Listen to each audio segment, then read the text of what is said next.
Greater Mauritania is a term for the Mauritanian irredentist claim to Western Sahara, and possibly other Moorish or Sahrawi-populated areas of the Western Sahara Desert. Background: the term was first used by Mauritania's first president Mokhtar el-Dada, as he began claiming the territory then known as Spanish Sahara even before Mauritanian independence in 1960.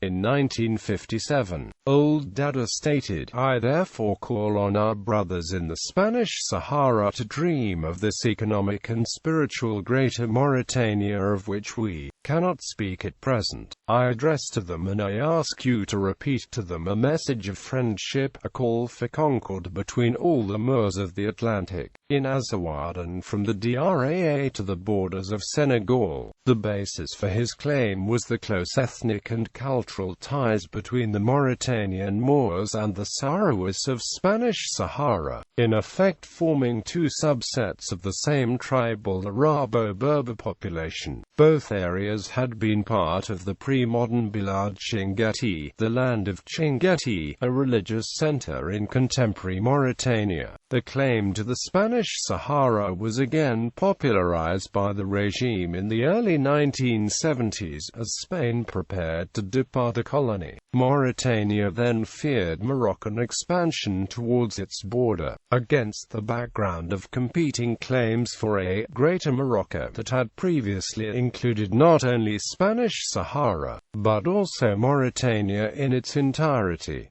Cr. Penal Rights. The Mauritanian president Mokhtar el-Dada talked about a Greater Mauritania, a supposed common culture shared by Arabic-speaking tribes between the Senegal River and the Draa Valley. The idea helped build unity at home, and to hold back Moroccan expansionism, say Thompson and Adloff. From the outset of his political career, Dada voiced an irredentist policy with regard to the Western Sahara, with striking perseverance but also without flamboyance, with less than wholehearted backing by his people, and with smaller means at his disposal than those of Morocco. Realism having always characterized Dada's appraisal of Mauritania's status, he progressively reduced his territorial demands from those of an area larger than the entire Spanish Sahara to what he called Western Tiris, or Tiris el Garbia.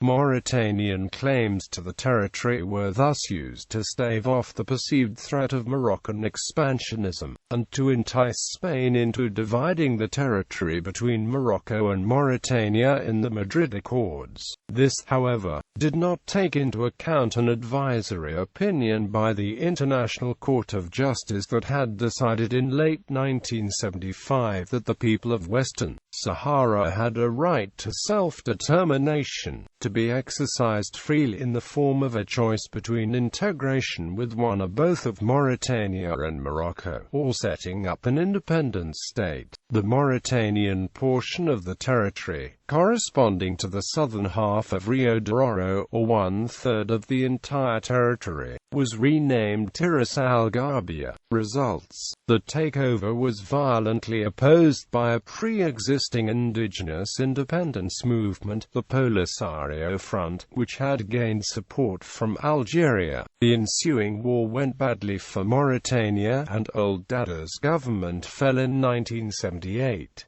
The country left Tiris al Garbia the following year, renouncing all claims to any part of Western Sahara and recognizing the Polisario Front as its people's legitimate representative. Relations with Rabat deteriorated rapidly, and amid allegations of Moroccan backing for attempted coups and minor armed clashes, Mauritania drew closer to Algeria and the Polisario. The government later established formal relations with the Front's government in exile, the Sahrawi Arab Democratic Republic, as a recognized sovereign over the territory. The vision of Greater Mauritania holds little appeal in today's Mauritania, and it is not pursued by any major political faction. While still recognizing the Sahrawi Republic, Mauritania has largely mended relations with Morocco and now generally seeks to stay out of the Western Sahara dispute, which remains unresolved.